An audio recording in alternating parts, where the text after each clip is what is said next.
All right. Hello, everyone. Again, this is Dr. Gallenstein, and here we are at lecture number 3 already. Can you believe it? All right. Lecture number 3 is the introduction to regression analysis. After 2 lectures that would give us a statistics review and lay some of the foundation, we are finally ready to begin to do some econometrics, all right, in which we will be using regression analysis. So today, I'm going to give you really a conceptual overview of regression analysis, and then we're going to run our first regressions. That's the objectives for today, and with that said, let us go ahead and get started. Introduction to econometrics. What is econometrics? Econometrics is the use of statistics to analyze data to answer economic questions. So imagine if you wanted to know the impact of obtaining a master's degree on income in the United States, or how a development program affects small farmers in rural Guatemala. Imagine that you wanted to answer some economics related question. You wanted to develop some model of how economic factors relate to each other. Econometrics is the way that we would do that. We will use statistics and we will use regression analysis to investigate the relationship between different variables, and at times, as we'll see later in the class, actually determine whether or not particular variables are causally related. So, and we will use those methods to answer important economic questions. So, econometrics is the use of statistics to analyze data to answer economic questions. All right. Why do we do econometrics? So, econometrics allows us to do or to identify a number of different things. One is it allows us to estimate statistical relationships. So this is very similar to what we were saying in the last lecture when we talked about hypothesis testing. When we were hypothesis testing, we were seeing whether or not some observed relationship between two variables. For example, we looked at education and wages in the last lecture. It allowed us to see whether or not some observed relationship between education and wages was a reflection of the true population. Econometrics allows us to do the same thing, where we can observe and study whether or not two variables are related to each other. So, for example, how does gender relate to income? How does education relate to income? How does your crop choice relate to income? How does owning an insecticide-treated bed net affect your chances of getting malaria? So we can use econometrics to estimate statistical relationships. It also allows us to test economic theories. We can propose some economic theory. For example, we can say that as prices go up, demand goes down. Here's some economic theory. We can use econometrics to test that economic theory. We can evaluate the impact of existing programs. This will be very important in the master's program. For example, identify how a fertilizer subsidy program may impact small farmers in Ghana. We can also we can predict the impact of future programs. How will an increase in educational funding affect unemployment? How will an increase in educational funding increase incomes? We can use econometrics to predict the impact of some future program. So you can see from this that econometrics is a very useful set of skills. Okay, now what do we do in econometrics? The first thing we do is we develop a model. Okay. So I've just said that the reason we do econometrics is one of which is to test some economic theory. So if we want to test an economic theory, or if we want to evaluate the impact of a program, or we just want to determine the statistical relationship between variables, what we want to do is develop a model. Okay? An economic model assumes that some phenomenon or characteristic is a function of other phenomenon or characteristics. Let's take income as our example. It's been our go-to. What we would say is we want to specify a function that describes what factors affect income. Now, if you remember from math class, a function is something that takes input values and produces some output value. And so what we're saying is that income will be a function of other variables. Income is the outcome value, and those other variables are the input variables. Okay, so let's say that an individual's income is a function of their age, their education level, their family composition, and their work experience. So what we're saying is that income is a function of these things. If we knew what these things were, we could tell you what your income was going to be. So when we say a function, we mean that it's some mathematical expression that takes input values, so in our case, age, education, family size, experience, and then gives you some outcome. So in our case, the outcome is income. All right, so income is a function. Income is a function. I've represented function here with the letter F and these parentheses. Income is some function of age, education, family size, experience. So if I know the function, then I can tell you what somebody's income will be if given their age, education, family size, and their experience. So an economic model is a very useful thing. An economic model allows us to take information and then predict other information. It allows us to take age, education, family size, experience, and then predict or generate some outcome that is, in our case, the income value. Okay, so this is an economic model. You can see that the economic model relates some value to some other values, or some variable to other variables. This function relates age to income. It relates education to income, etc. If we have a good model, then we'll do a really good job of predicting somebody's income or any other economic factor that we might be interested in. And our task when we do econometrics is to create a good model of economic variables. We want to create a good model of economic variables. We want to develop a model that as closely as possible matches the true function, the true functional relationship between income variables and the outcome variable. So that will be our task. So let's begin by defining the functional form.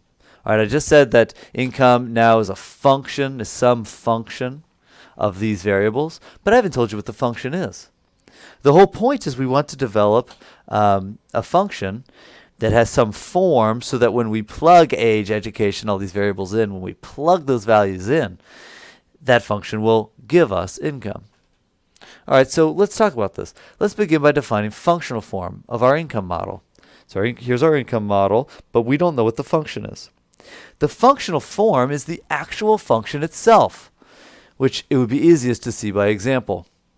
So here are just two kind of strange, somewhat peculiar functional forms, but I just want to illustrate what a functional form is. The functional form is the function itself.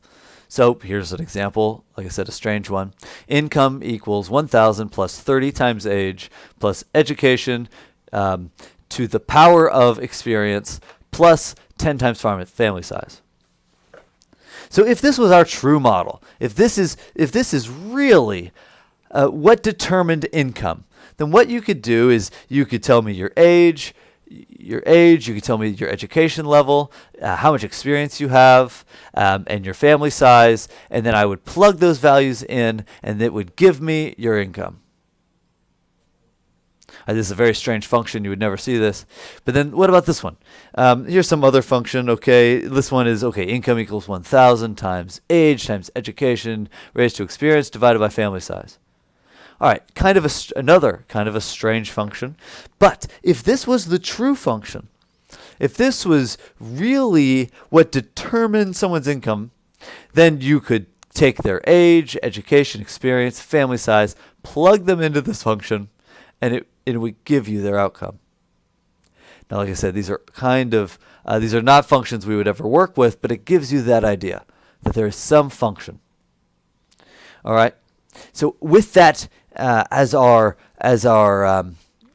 foundation here, let's go on and look at a simple linear regression model.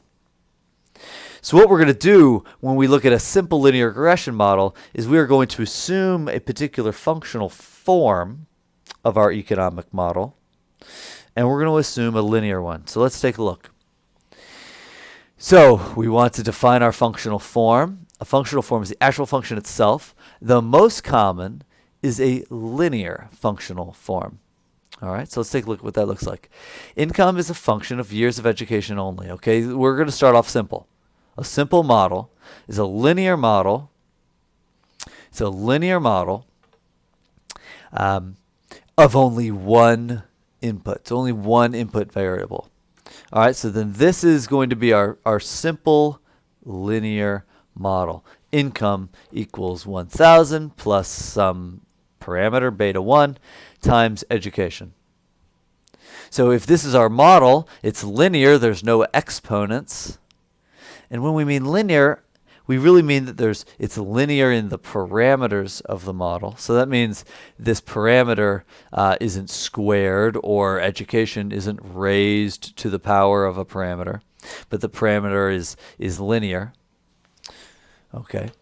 Beta 1 is a parameter, so we call it a parameter. In this case, it's the slope of years of education. It tells us how much income will increase if education increases by 1 year of education. As we write the model, we don't know what beta 1 is. But if we did, our model could predict people's income given their education. All right? So we have some model. Its income as a function of education. And it has a parameter, some unknown value. If we did know that value, then all I would need is for you to give me your education level, and I could tell you what your income was. All right? So this is a very simple function. Very simple function. Let's get an idea a little bit better of what this looks like. So what we're saying is that income is a linear function of education. So a linear function is just a straight line. All right, so here we go. We got a graph, and we've got income on the y-axis. We've got education on the x-axis. So income measured in dollars, let's say, and education measured in years. All right. And we're saying that income is a linear function of education. That means it's a straight line. As you increase education, you increase income by a fixed amount. Every increase in education increases your income by the same amount, and so it's a linear line. If education equals 0, then income is 1,000. All right, we see that here. Here's our function. If education equals 0, so you plug 0 in, beta 1 times 0 is 0, income would equal 1,000. So we come back here, education equals 0, income equals 1,000. And then it's increasing. It's increasing by some fixed amount. We call that increase the slope. Beta 1 equals the slope. It is the change in income given a change in education. So you increase education by 1 year, you will increase income by the slope, by whatever this slope is. That means beta 1 tells you how much your income will increase if education increases by 1 unit, so 1 year. All right, let's take a look here. So slope is the amount that income will increase given a 1 unit increase in education. So for example, imagine that the slope is 5. That means that if education goes up by 1, the income will go up by 5. All right, so this is some very simple linear model of income. But now we've got to say, okay, is our model true? Is that really how income works? Is it really true that if you have no income, you earn $1,000, and for every year of schooling you have, you earn beta 1 more dollars? Is that true? Is it a true model?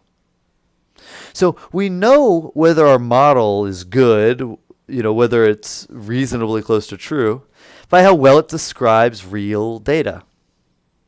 Well, would our model actually describe real income patterns and how income is influenced by experience? Okay, I've said education here, so let me change this. Education. All right. So would our model actually describe real income patterns? How income is influenced by education? Almost certainly not. If you went out and you talked to a bunch of people and you asked them how, what their income was, and you asked them how many years of schooling they had, you would not find that their income was a perfect linear function of their years of schooling. All right, so almost certainly not. Realistically, experience, all right, sorry, I need to change this to education. Education, all right. Realistically, education is not the only factor that will influence someone's income. Income will be influenced by a lot of factors, okay? But we're only going to look at one factor today. All right, so let's take a look at this. So realistically, income is not going to be a function of just education. All right, what we're looking at here is what's called a scatter plot. Each one of these little dots indicates some amount of income given some level of education. So each one of these little dots is a data point. If we went out and we collected data on people's incomes and their education level, we went out and collected data. Every person would have some different combination. Some person is making $60,000 a year and they have 5 years of education. And somebody else is making $130,000 a year. Let's see this person here, $130,000 a year, and they have 12 and a half years of schooling, etc. So we've got all these different data points for all these different individuals. And you can see that, okay, there is some relationship. As education goes up, income seems to go up, right? There's a trend. As education increases, income increases, all right? We see the trend. But it's not perfectly linear. It's not a perfectly linear relationship. There must be other things that are affecting people's income. It's not only education. If it was only education, then all these data points would line up in a straight line. And they don't. They're scattered. They're scattered around. Now we can see there's some general relationship here. But there must be other factors that's affecting income beyond just education. All right, so let's say we plotted our linear relationship between income and education. We could take our linear function and we could graph it. Okay, we can graph it on the scatter plot, and this would give us kind of the general trend in the data. This single linear line would give us kind of the general trend that we see in this data set, in these data values. But we can recognize that this linear line, again, does not describe every single data value, every single data point. It actually will give us a pretty good idea of the trends in the data, but it doesn't describe every value. It doesn't pass through every single data point. So that means there's some difference between an individual's income and their education level. Education can't fully explain it. Okay, so then one thing we do is assume that everyone's income is a function of education and some other factor that we call an error term, where the error term accounts for every other factor that we don't have in the model. All right, so now we're expanding our model a little bit. We're saying, okay, yes, income is a function of education, but it also has some error term. We call it some error term.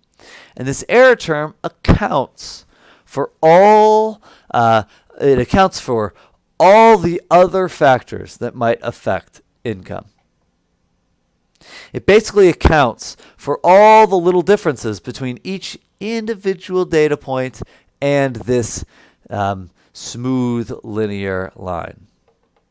So the error, so let's say we take an income of 15 and we follow this up. Our model would say that they should have an income.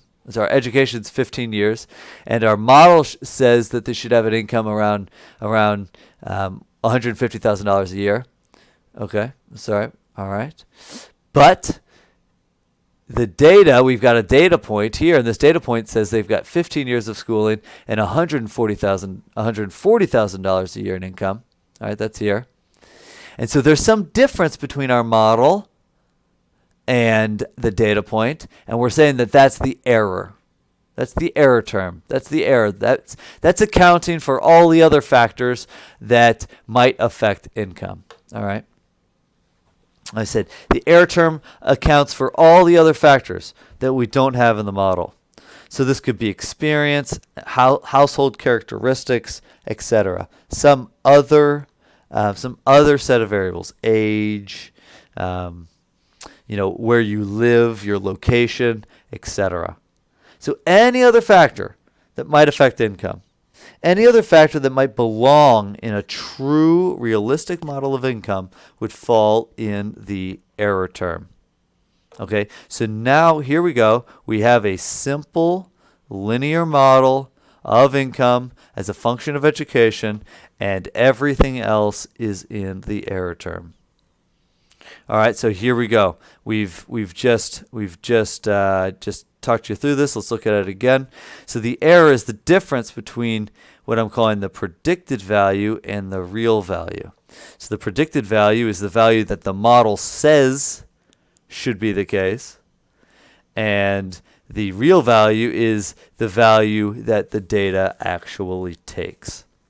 So there's some error between every single one of these data points and our model.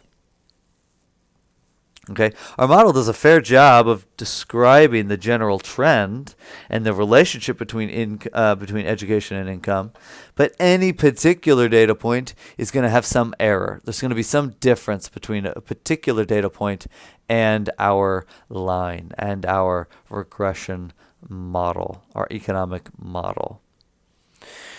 Okay, with that said, let's take this and let's think about it in a generic form. Okay, this is a generic, simple, linear regression model. All right, we're just looking at it generically. We're going to think about this a lot. Okay, so let's take some time looking through this. What we have is that we basically have some model of some economic outcome. That's Y. Before we looked at income, now we're making it general. So Y can be anything.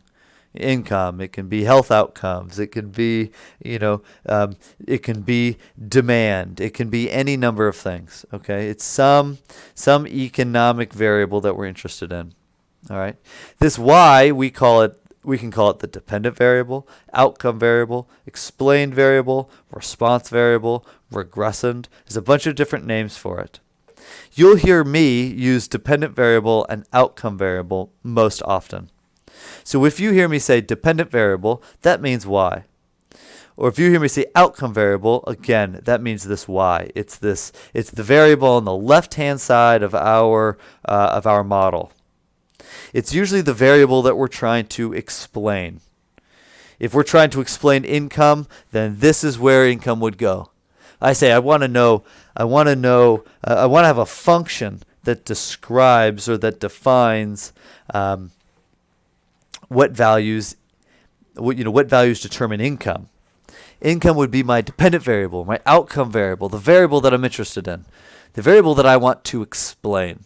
That would be this y. All right. And in our economic model, we're saying that y equals something. It equals some function. All right. It equals some function of another variable, x. All right. We're going to look at this one next. So x is some other variable. Before we said it was education, but now we're making it general. We're saying that y is some function of x. X is some other variable. So we call x, we call it an independent variable, or an explanatory variable, or a control variable, or a predictive variable, or a regressor. There's a lot of names for it. You'll mostly hear me use the word dependent variable or explanatory variable when we talk about x. X is some variable that we want to know the relationship between y and x. Like in our example before, we wanted to know the relationship between income and education. We wanted to know, okay, how much does your income go up if you have one more year of schooling? That might be information that would be valuable to you. How much more will you make if you get one more year of education? So we want to know the relationship between y and x. Okay, well, what is that relationship? That's captured by this beta 1, all right? Beta 1's a parameter, and we already said before, beta 1 is the slope parameter. It's the coefficient on the independent variable. So it's a parameter, or we might call it a coefficient, all right? It's a number. It starts out unknown to us, but it's a number multiplied by the independent variable. And the slope parameter gives us the slope, the relationship between y and x. Beta 1 tells us how much y goes up when x goes up by 1 unit. How much your income will go up if your education goes up by 1 unit. That's what beta 1 tells us. All right. Beta 0, or beta naught as it's sometimes called, is called the constant. Or, and I actually don't have this one in here, I'm going to add it, the constant, or an intercept term, okay? Or you might call it the coefficient on the intercept. Basically what beta 0 or beta naught is it tells you whatever value y is going to be when x equals 0. All right, it's the intercept. So it's like our linear line I showed you here before. In our initial example, beta 0 was 1,000. It's the value of income when education equals 0. All right. And lastly, the error term. Thank goodness we usually only have one name for this. It's the error term. The error term accounts for everything else that might affect the dependent variable. It accounts for everything else. So if this was education, then this is experience and ability and a bunch of other things. All right. All right, so why do we do econometrics? We're going to come back to that again. We do econometrics because we want to find out what beta 0 and beta 1 are in reality. When I say in reality, what do I usually mean? I mean what they are for the population. All right, so let's think about this. In a real population of people, there is a real relationship between income and, again, so in an earlier version of these notes, I had experience and I switched to education. So that's why you're seeing this. Sorry about that. All right, in a real population of people, there is a real relationship between income and education. We could think about it this way. There is, in reality, a function that describes the relationship between income and education. There is some real function that determines how much income people make. And that function, and it is a function of education. So there is some real relationship between income and education. There is some true beta 1. There is some true slope. There is some true value for beta 1 that will describe how much income goes up when you increase your education. So this means that there is some true or population linear model. This model, there exists some true population linear model, where income equals beta naught plus beta 1 times education plus some error term. So in the real population, there's some relationship. Well, as you know from the last 2 lectures, we never have data on the whole population. And if we never have data on the whole population, we're never able to know the true beta 1 and beta 0. We're not going to know the true ones. So, what do we do? What do? We estimate. So we estimate the linear model. We estimate what beta 0 and beta 1 are. We have to create estimates. We don't know, we do not know this equation, right? We don't know what beta 0 and beta 1 are. We don't know the true relationship between education and income. We also cannot collect data on every person in the country, every person in the whole population, to know what their income is and their education level. Education level. All right, so we can't just simply calculate what beta naught and beta 1 are. Instead, we have to estimate. We need to estimate what beta 0 and beta 1 are. All right, using sample data.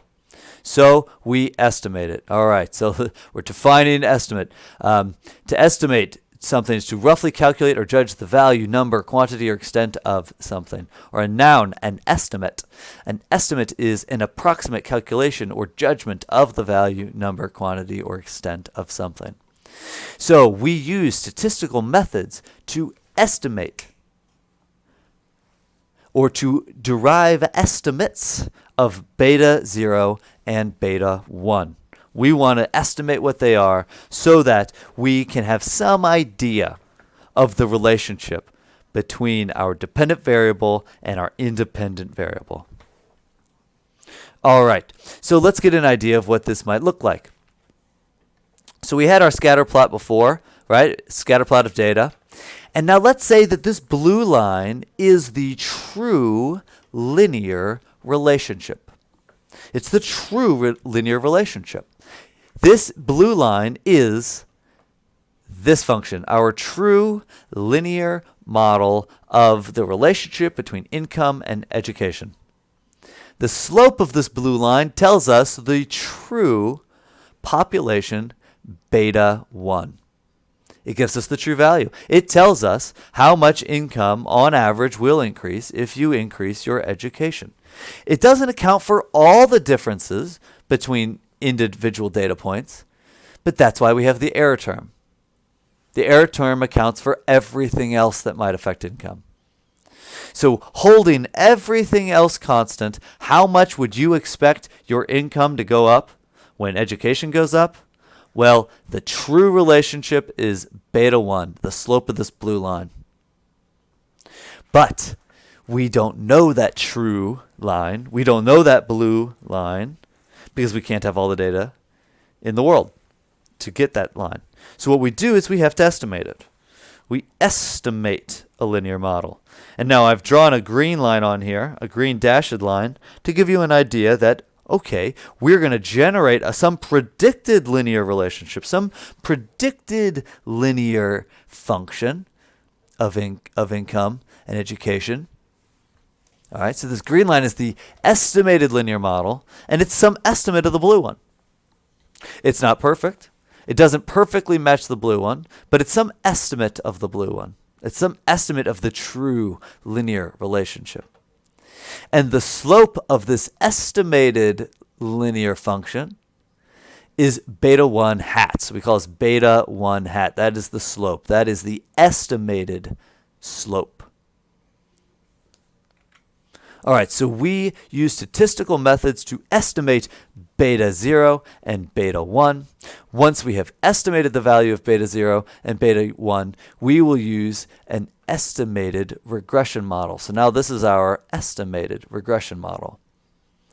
Here, income hat is the predicted value of income given, I did not change these enough, education. All right.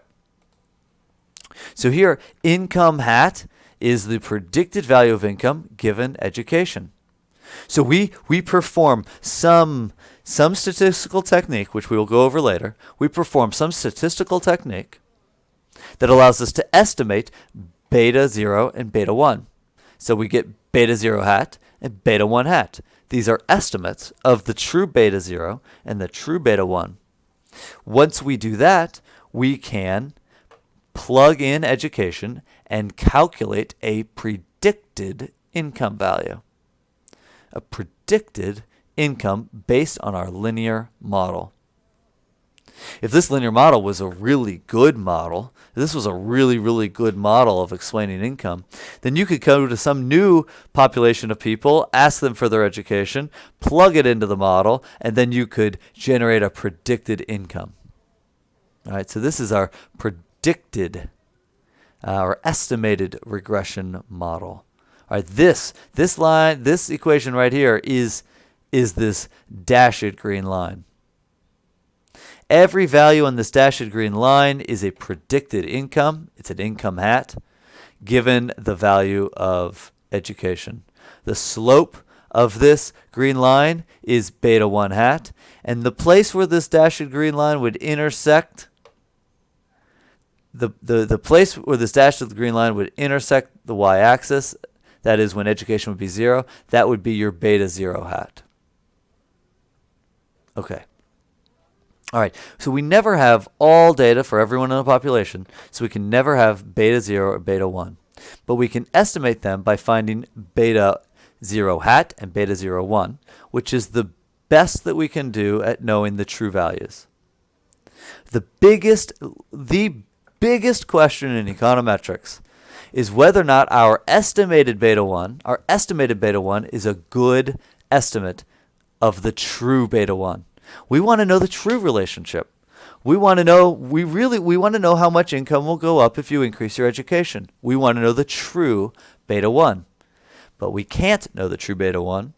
Instead, we generate a predicted beta 1, an estimate of beta 1, and then we will spend a lot of time in this class asking ourselves the question of whether or not that beta 1 hat is a good estimate of beta 1. We want to know whether the expected value of that beta 1 hat is equal to the true beta 1. We will devote a lot of time to that. That'll be very important. So we'll return to this throughout the course. Okay, so let's reinforce this. Again, why do we do econometrics? We do econometrics because we want to find out what beta 0 and beta 1 are. We want to get good estimates of beta 0 and beta 1. Beta 1 tells us what the effect of x is on y. That is, how does y change given a change in x? If education goes up, will income go up?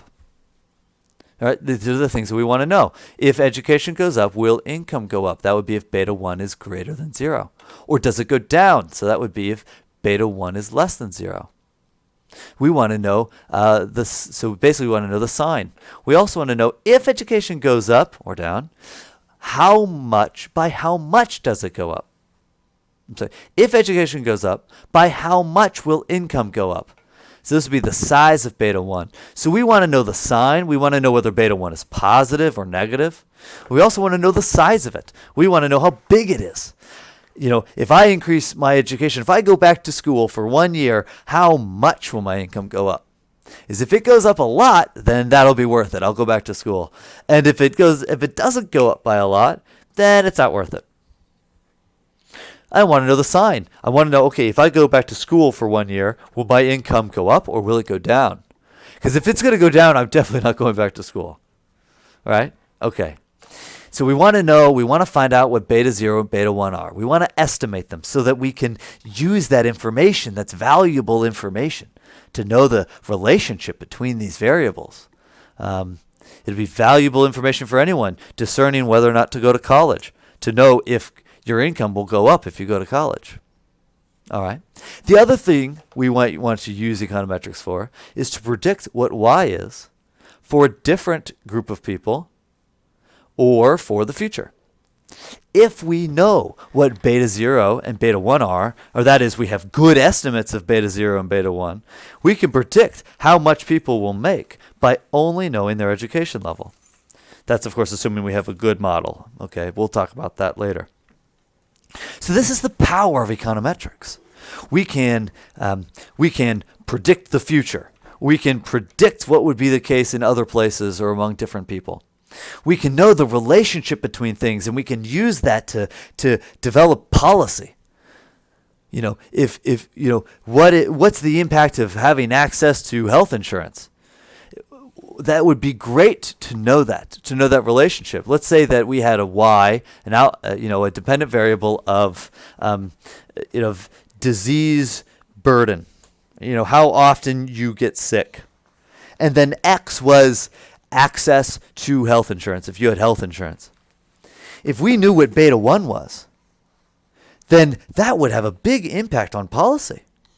So if beta 1 was positive, that means if you have access to health insurance, your disease incidence goes up. Well, that would be really bad. Then we wouldn't want people to have health insurance. But if instead it went down, so that is beta 1's negative, so that is having access to insurance implies that you have lower disease burden. That means you get sick less often. Well, that's good to know. Then, okay, we really want people to have health insurance. And we might want to know the size. So let's say the size is really big, or it's a very large negative number. That means if you have health insurance, you have much lower disease burden. You get sick way less often if you have health insurance. Oh, okay, that gives us a really good reason to design policy that helps people get access to health insurance. Okay, so this is powerful. This is a powerful tool to be able to estimate the relationships between variables. We can use it to fuel policy and to make informed, data-driven, evidence-based decision-making. Okay.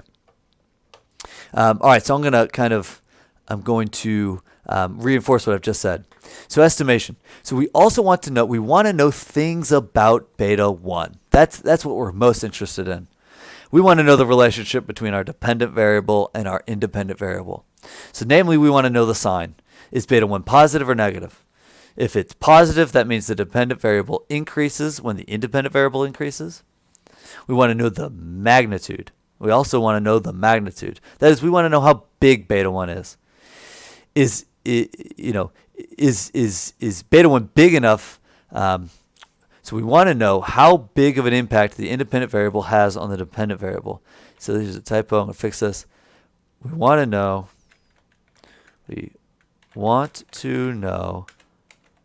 how big of an impact the independent variable has on the dependent variable. We want to know how big of an impact education has on income. All right. We also want to know the significance. We want to know if the independent variable has a statistically significant influence or relationship on the dependent variable. Okay, now we just did the last lecture where we talked a lot about statistical significance. Statistical significance tells us whether or not some observed relationship has occurred by chance or is really a reflection of something true about the population. All right, so we also want to know whether or not our beta 1 is statistically significant. All right, so we're going to discuss that next. All right, so we're actually going to do hypothesis testing when we do our regression analysis. All right, so we're going to do hypothesis testing with our regression analysis. Let's see what that looks like. So we want to know if there is a statistically significant relationship between the independent variable and the dependent variable. So simply put, we want to know if beta 1 hat is significant, if it is statistically significant. Okay, so to measure significance, we need to do a hypothesis test. So we're going to do a hypothesis test on beta 1.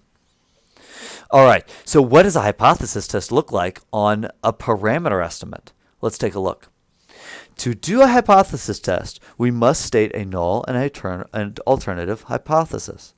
All right, so our null hypothesis when we're analyzing, when we're looking at our regression analysis, when we are looking at our simple linear regression, Our null hypothesis is that there is no statistical relationship between the independent variable and the dependent variable. So in our example, this would be our null hypothesis is that there is no relationship between education and income. That's our null hypothesis. If there's no relationship between education and income, that would mean that beta 1, our null hypothesis is that beta 1 equals 0. All right, our null hypothesis is that beta 1 equals 0. All right, but now we would expect that education would have some impact on income. Okay, so then we state our alternative hypothesis. So our alternative hypothesis is that there is a statistical relationship. So that is beta 1 does not equal 0. Okay, this is an alternative hypothesis. I got to correct that. All right, so alternative hypothesis is that there is a statistical relationship. There is a statistical relationship that beta 1 is not equal to 0. Okay, now this is important. This is very important because when we do this analysis, when we create our estimate of beta, that estimate of beta, that number could be all manner of numbers, okay? But that number will almost never be 0. It'll almost never be 0. But the question is that beta 1 not 0 by chance? Or because it reflects a real difference from 0. That the true beta 1 really is greater than 0 or less than 0. Or does whatever we observe, is it different from 0 just by chance? Okay, so let's take a look. Now what do we do? How do we do this? To formally test the hypothesis, we use a t-statistic and a t-table, just like before. All right, but now our t-statistic is our estimated beta 1 hat minus the beta 1 of our null hypothesis. So that means beta 1 equals 0. So really this would be beta 1 hat minus 0, okay? Divided by the standard error of beta 1 hat. The standard error, again, is the standard deviation of beta 1 hat divided by the square root of the sample size. Okay, so this is just like hypothesis testing that we did in the last lecture. This is why it's so important to understand hypothesis testing. Why we took so long on it in the last lecture. It's because we do hypothesis testing every time we run a regression. We are always interested in knowing whether or not the beta 1 hat that we observe, that we estimate, is statistically significant. Whether or not we can reject the null hypothesis that it actually equals 0. It's hugely important. All right. So then we look up our values on the t-table. All right. So we went through pretty detail in the last lecture. I'll move forward. Okay. So if beta 1 hat is not statistically significant, then we assume that it is actually 0, no matter what the sign or the magnitude is. Okay, let's just remember, what do I mean by statistically significant? What I mean is if I have evidence to reject the null hypothesis, then I would say it's statistically significant. So if I have evidence to reject the null hypothesis, that would mean that I have reason to believe that beta 1 is not equal to 0. Then I can say that my beta 1 hat is statistically significant. But if I fail to reject that null hypothesis, then beta 1 hat is not statistically significant. And if beta 1 hat is not statistically significant, then we assume that it is actually 0, no matter what the sign or the magnitude is. So in practice, we know if the coefficient is statistically significant by using our statistical software. So we'll just demonstrate this using Stata. We're not going to calculate this by hand. We're going to calculate it using Stata. All right, now let's take up one more topic before we jump into Stata and do our first regression. All right, let's look at the topic of what's called goodness of fit. So here again, we're taking up the question of whether or not we have a good model. do we have a good model of income?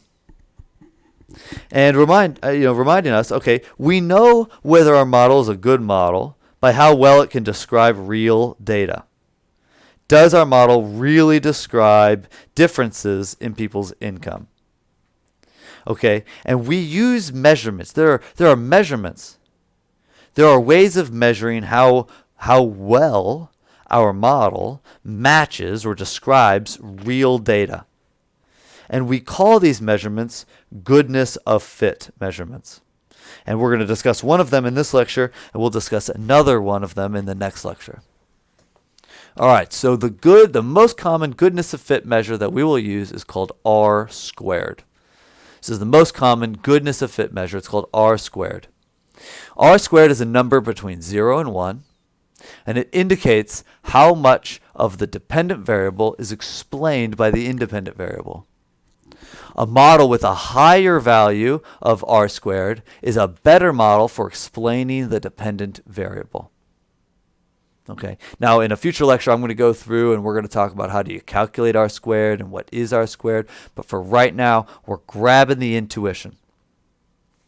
Okay. So R squared is a number between 0 and 1, and the higher R squared is, the better the model is at describing or explaining the dependent variable. So in general, we like models that have a higher R squared. Although, as we'll see later in the class, R squared is not everything. So, but we'll get to that. All right. Now, with all of that said, we've done a nice intuitive explanation of what regression analysis is, of what econometrics is. So let's jump over into Stata and let's do some analysis. All right. So I'm going to open up Stata. I'm going to open up Stata. Here we go. And I'm going to open my do file, put that over here. I'm going to open up my data set, and let's see here. I'm going to open up my data set. I'm going to use wages to data. That's what I typically use in my illustrations. All right, so let's see, what are we doing here? Lecture number 3. All right, lecture number 3 is Introduction to Econometrics. Okay. Now, what do we want to do here? What do we want to look at? Now, let's say that in this illustration, we are going to look at the exact same questions that we looked at in the last lecture.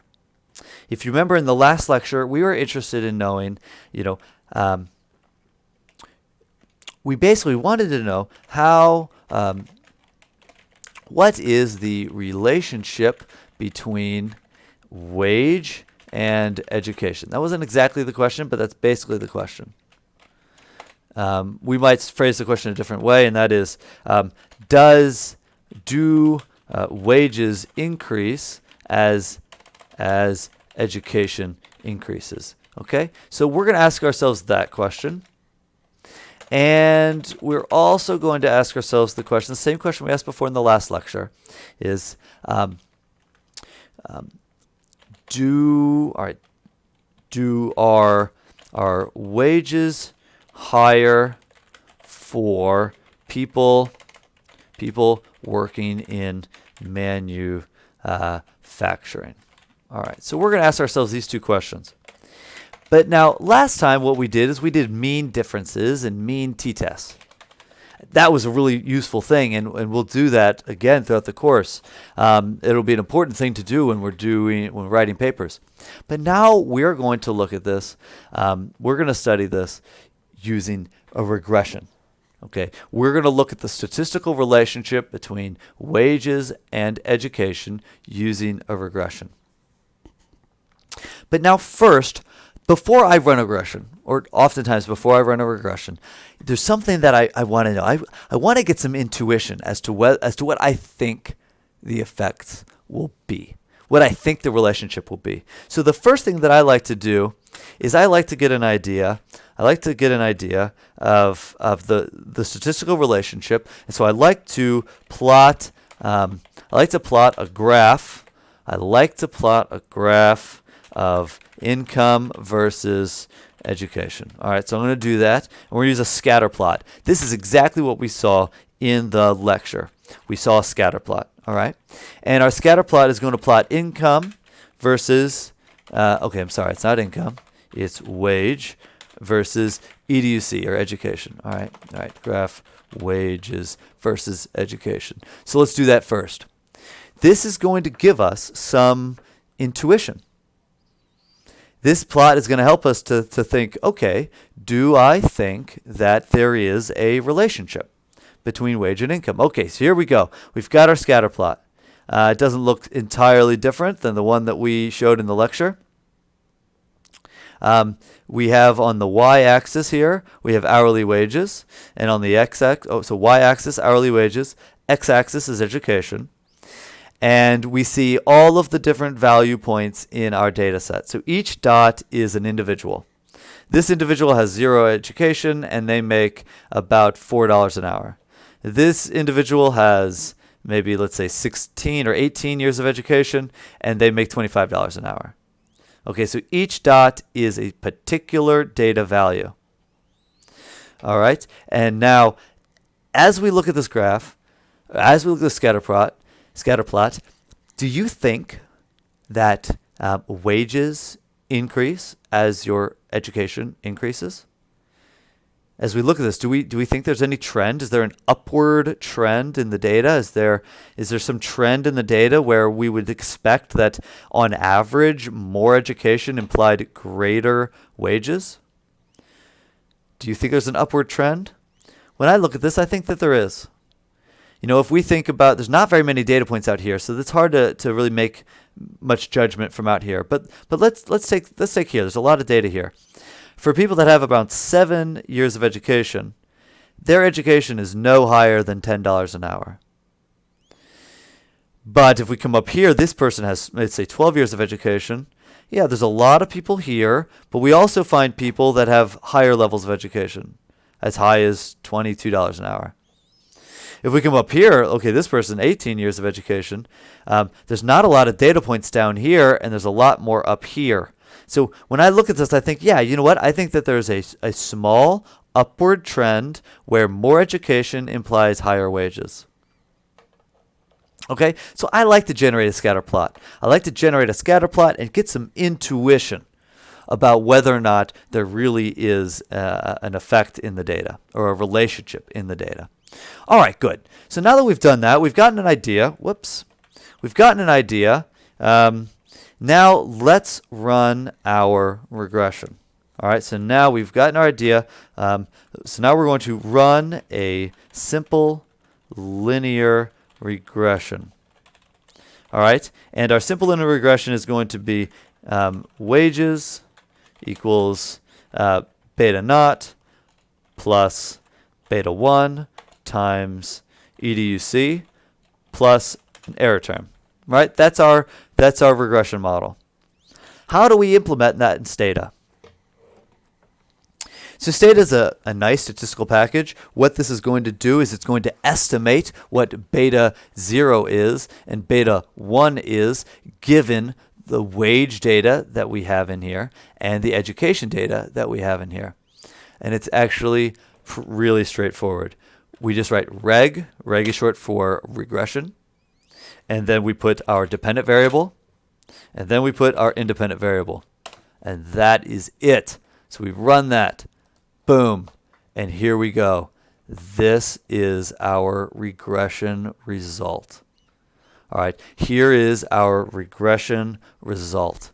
We've regressed wages. We've regressed wages on education. So yeah, that's a language that you'll hear me say, is we have regressed the dependent variable onto the independent variable.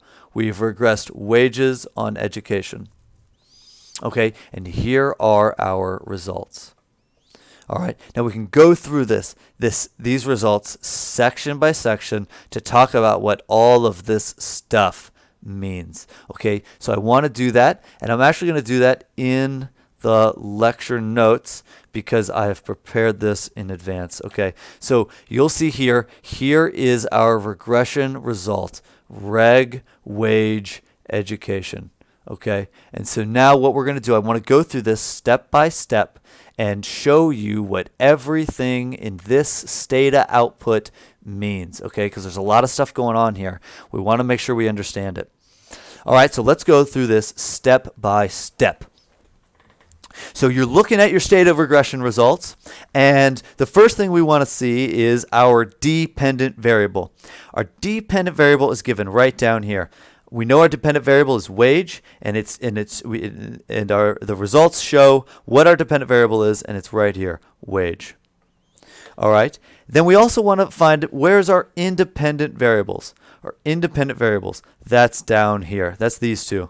Our independent variable that we put in the model is education, and then stata automatically includes an intercept term. It automatically includes a constant, okay? So we don't have to put a constant into the regression. It automatically has it there.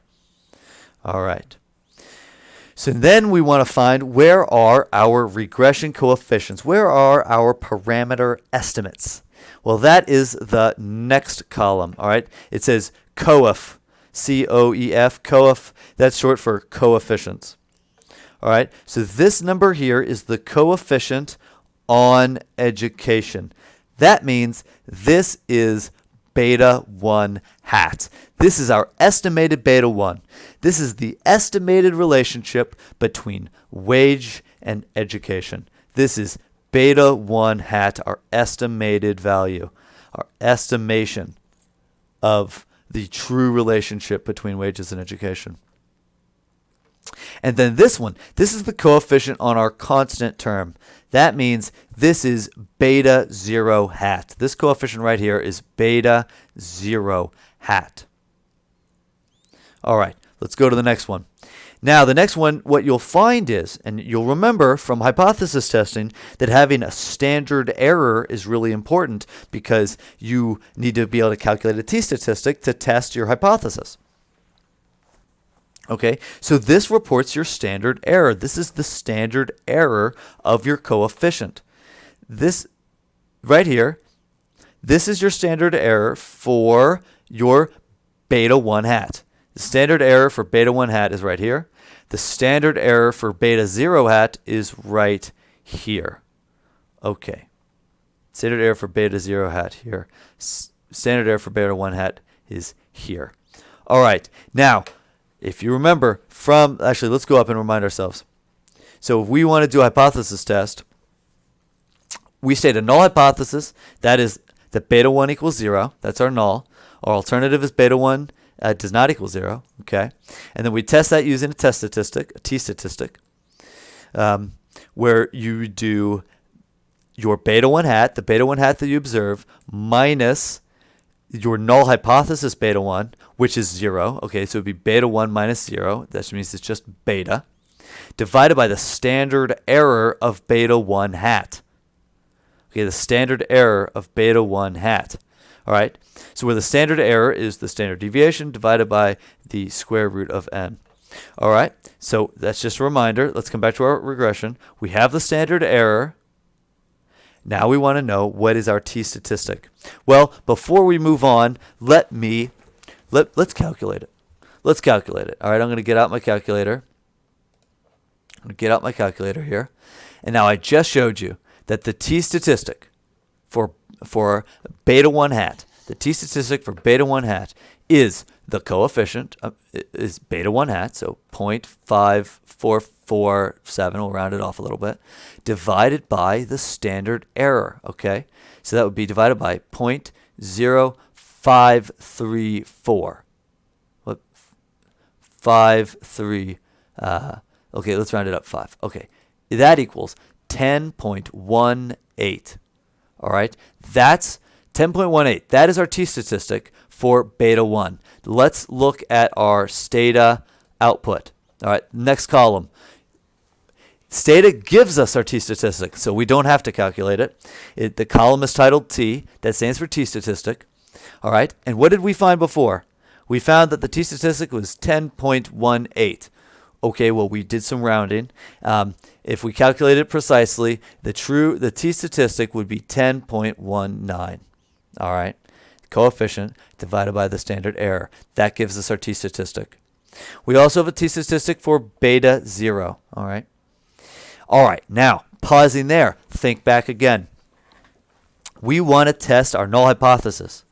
Our null hypothesis is that the true beta 1, the true relationship between wage and education, is 0. That's our null hypothesis.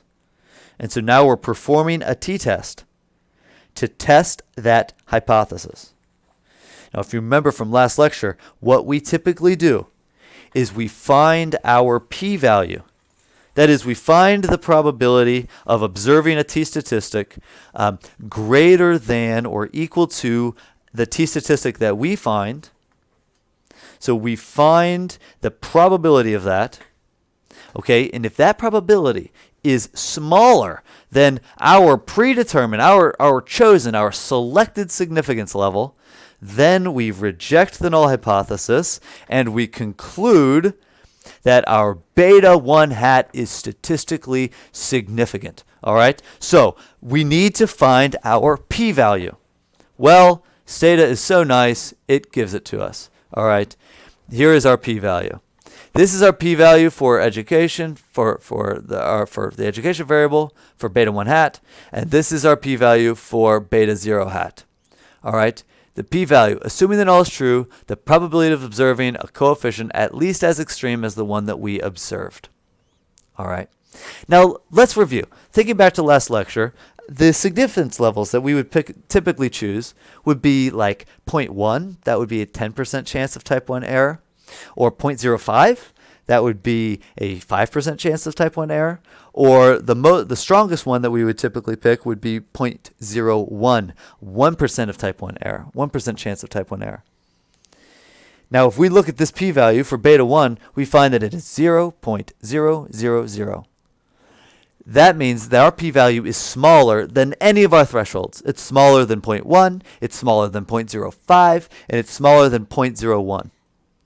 That means that we can reject our null hypothesis and conclude that beta 1 hat is statistically significant. That means we have evidence, we have reason to believe, we have evidence to suggest that beta 1 is not equal to 0, but in fact is some number larger. We have reason to believe that this coefficient, 0.544, that this coefficient is not actually equal to 0. That it's not just by chance that it's 0.454, but in fact that it reflects a real relationship between wages and education. Statistically significant. There is a statistically significant correlation between wages and education based on our hypothesis testing. All right, so it's very nice. It's all reported right there. Now, one thing that's going to be very important for you when you're producing results tables, and important for me, something I really want to impress upon you is to produce high-quality, professional-looking tables. All right. So what you'll do is you take these results and put them into a nice table, something that looks like this. All right, table 1, you got a label on it, table 1, and then some name that describes what the model is. You've got the dependent variable over here. You've got the independent variables here. You even indicate the unit of measurement. So wages is measured in dollars and education is measured in years. All right, and then you present your model, so model 1. And the coefficient, your beta 1 hat, your coefficient on education is 0.545.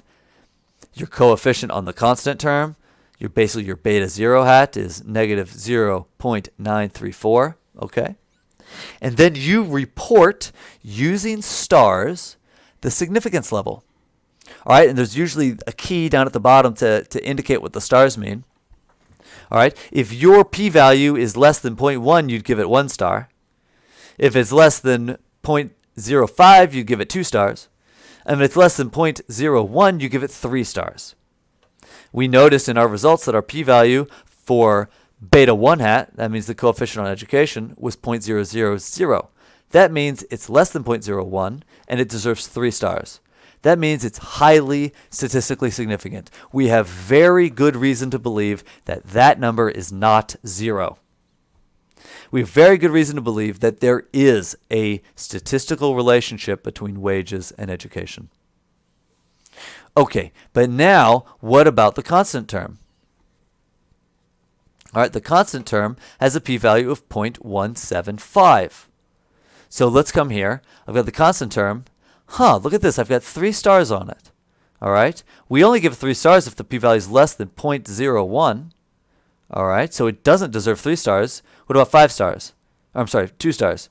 Is it smaller than 0.5? No. Okay. It doesn't deserve 2 stars. What about, is it smaller than 0.1?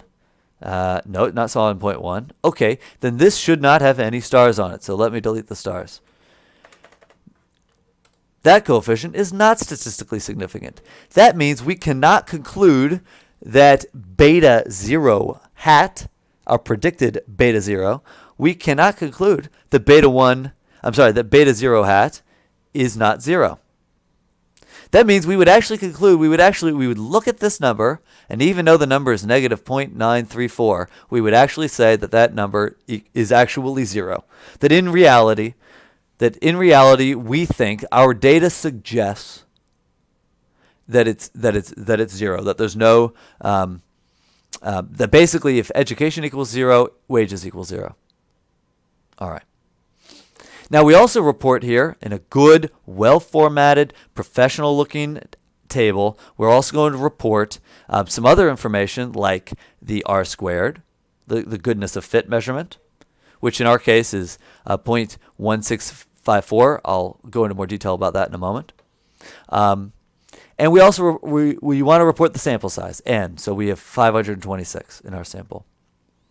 All right, so that's what a nice looking table looks like. I want to see nice looking tables when you present your results.